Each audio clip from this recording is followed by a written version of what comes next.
Hey everybody, Buffaque here again. Hope you're all doing well. First of all, I hope everyone had a great Thanksgiving. The day I'm recording this is November the 25th of 2017, 2 days after Thanksgiving. I hope everyone had a great Thanksgiving. I apologize, it's been so long since I've got a video out, but that's actually part of the reason why I'm doing this video today. My wife and I have finally gotten settled in our new house. The main reason I haven't been getting any videos out for the last 2 or 3 weeks is we have been in the process of buying our first house, and we're in the house. We've been here for about 2 weeks now. It'll be 2 weeks tomorrow. And as any of you know who've bought a home for the first time, moved into your first house, it's quite an adventure. It's not something you can get done in just a few days. But at any rate, we're in the same town, still living where we've always lived, but we finally bought our first house. We're now homeowners. We're not stuck in the little apartment we used to be in. We've got plenty of room here. We're on a few acres. I've got a beautiful view of the mountains. We're very, very happy with where we are now, and hope to be here for basically the foreseeable future. Don't have any plans on leaving. We're very, very happy with the property and the house. So anyway, again, I apologize. It's been so long since I got a video out, but part of the reason I'm doing this video is actually related to the move. And what I mean by that is before we really got into the process of searching for our home and deciding, where we wanted to be, what we wanted, all that stuff. We wanted to kind of get our financial situation squared away, make sure that we were going to be good to go when it came time for,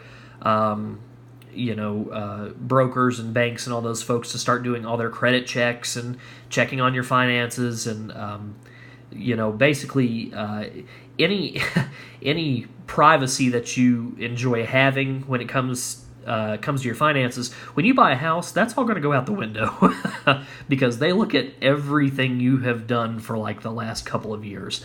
So it's quite sobering. But at any rate, we wanted to get everything squared away, make sure that we were in good shape financially, and my wife and I are both pretty financially responsible folks. But one thing we had one little credit card that we had a little bit of a balance on. And we wanted to get it paid off before we started this whole process. What we later found out is we really probably could have left the card as it was. We really didn't know that much on it. It was a matter of hundreds of dollars, not thousands, or certainly not hundreds of thousands, thank goodness. But I was nervous at the time, and I just wanted to get the credit card paid off. I thought that might look better. And at the time, I thought, I guess I probably should sell one or two of my firearms, which I've always told my wife. I've said, the nice thing about firearms is should ever need be, you can always turn around and sell them. You can make a little bit of a profit pretty much any time if you need to. So, they hold value as long as you take care of them. And of course, I'm sure most of you, hopefully all of you, are like me and you take good care of all of your guns. So at the time I decided, okay, I'm going to sell one or two of my firearms just to go ahead and have the cash to go ahead and pay off that credit card and be done with it. At the time I thought I'd rather have peace of mind knowing that credit card is not something that a bank may get kind of hung up on and may hold us up from being able to get a house. At the time I thought I'd much rather have our choice of houses. I can get more guns later. And of course, my collection, like many of you, it's a pretty extensive collection. So selling one or two of my guns was not a big deal. So I'm sorry, I'm trying to get through this quickly. I ended up selling my Kel-Tec P3AT. That was one of the guns I sold. Now, some of you are probably going, wow, you probably didn't get much for that. You may have been better off keeping it. If you're saying that, you're absolutely right. I should have kept it.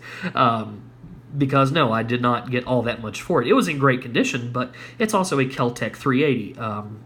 You're not going to get that much no matter how good the condition is. But at any rate, that was one of the ones I sold, made a few dollars, and got the credit card paid off. So now that we are in the new home, I found myself.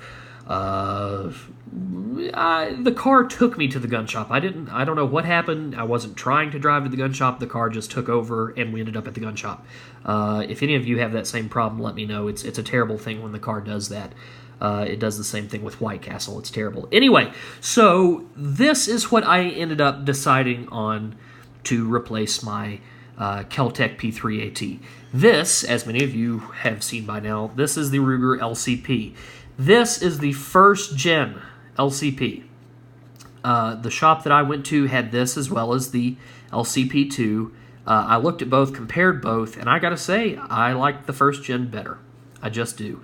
The first gen Ruger LCP is basically modeled or copied after the Kel-Tec P3AT or P32s, the original first generation ones. Okay, that's what this is modeled after.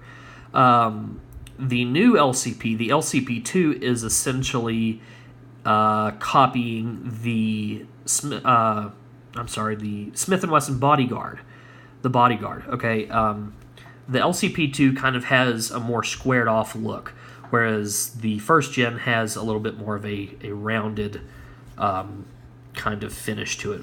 This is more reminiscent of the Kel-Tec. The LCP2, more reminiscent of the Bodyguard. So if you like the Bodyguard, you're probably going to like the LCP2. Of course, this one felt more like home because it's so similar to the P3AT. At any rate, this is an excellent little carry gun. I am really, really pleased with this. To be honest with you, I like this better than my Kel-Tec that I used to have. The fit and finish is a lot nicer.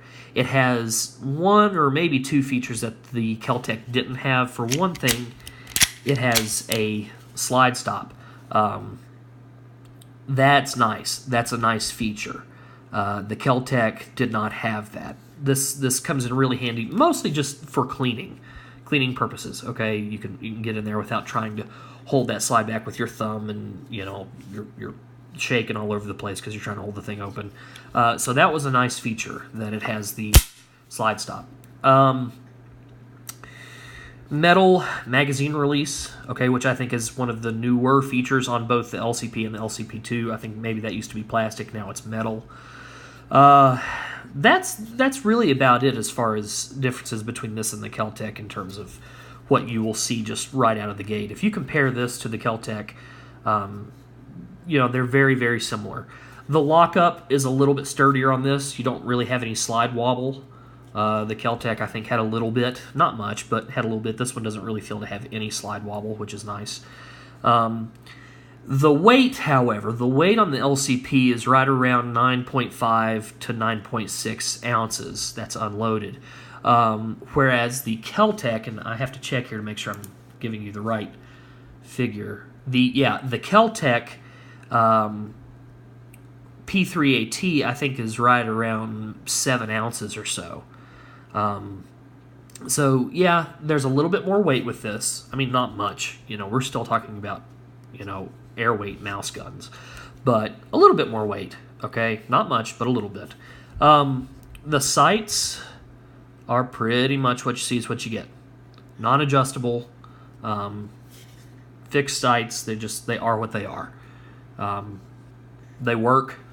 They're adequate, but they're nothing special. The trigger on this, I think, is one of the biggest complaints that folks have, or one of the biggest reasons that they may not like this firearm, is because it is a little bit of a longer trigger pull. Now, obviously, this gun has been safety checked. Totally empty here. The trigger pull, to me, is fine. It's what you expect for a firearm this size. Comparing it to what I had before, not to keep just comparing to the P3AT, but comparing it to that, it's actually even smoother. The P3AT was a little bit more gritty, okay, in that staging of the trigger. So this is a nice smooth trigger. This is really nice. Now I will show you guys, because like I said, I did get rid of the P3AT. However, I still have, and this is a loaded firearm, so I'm just gonna give you a quick look at this. I do still have my Kel-Tec P32 Gen 1. Okay, this is my first generation P32 Kel-Tec, and I will never sell this gun. This is wonderful. This firearm is 6.6 ounces. I mean, this is truly nothing in terms of weight. Really, really lightweight. But to be honest with you, the reason I did replace, well, didn't replace, but I bought this firearm is because I really have been worried over the years that I'm going to end up wearing this thing out. Kel-Tecs don't last forever. These are mouse guns. These are pocket guns. They're not built to last. They're built to fill a role in your armory or whatever have you. And eventually, if you just shoot these things, they will wear out. And I like this little 32 so much. I thought, well, I'm going to replace my P3AT with something that I think is going to stand up a little bit better. And that's kind of what I found with this little LCP. Nice and thin, not quite as thin. You can see there, not quite as thin as the Kel-Tec P32. All right, a little bit bulkier, but not much. I mean, not much at all. In terms of size, dimension, they're very, very similar in size and pretty similar in weight. One is 9 ounces, the other is almost 7. Okay, not a huge difference. I got to be honest, you guys have figured out by this point, I do a lot of videos on mouse guns. That's kind of my favorite thing. I like mouse guns. I like pocket guns because they're so convenient. I find that that's what most of us carry more often than anything else, so that's kind of what I like to do videos on. I feel completely secure carrying either of these whenever I feel the need to, go armed. Both of these are excellent little firearms. The big difference between the two, aside from one is a 380 and the other is a 32, the big difference between these two is this one's a little bit more simplistic, okay, but gets the job done fine. This one has a little bit nicer finish to it, but again, you'll pay a little bit more. I will tell you though, the deal I got on this Ruger was excellent. I think normally the Ruger, the LCP normally goes for around $260, I believe, and I actually picked this up for $200. So I thought that's a pretty good price. I caught it during one of my local shops, their Ruger days, and they had it for $200, and I thought, well, that's a pretty good deal. So I'll go ahead and pick one up. So anyway, guys, that's kind of the little video for right now on why it's been a while since I've got any videos out, and kind of what's been going on lately. Hope you enjoyed it, guys. The intent is to get a lot more videos out now that I'm in the new house. I'll say where I'm now is not in city limits, so I finally have some property where I can do my own shooting wherever I like. And I've got a couple places on my property here that I think are going to lend themselves well to that. So hopefully I'll be able to start doing actual shooting videos, not just tabletop reviews, which are nice, but I know a lot of you are probably like, why aren't we seeing any shooting footage? Well, that's the main reason why. With where I used to live, I had to go to either a family member's house or a local gun range to do all my shooting, and I just never really felt like doing any recording while I was there. But now that I've got my own property, hopefully I can get some new footage up for you guys. So I hope you guys enjoyed just kind of a quick glimpse at a couple little mouse guns and kind of what I think about them. And hopefully I'll be getting something out to you guys in the very near future. Thanks, guys. See you next time.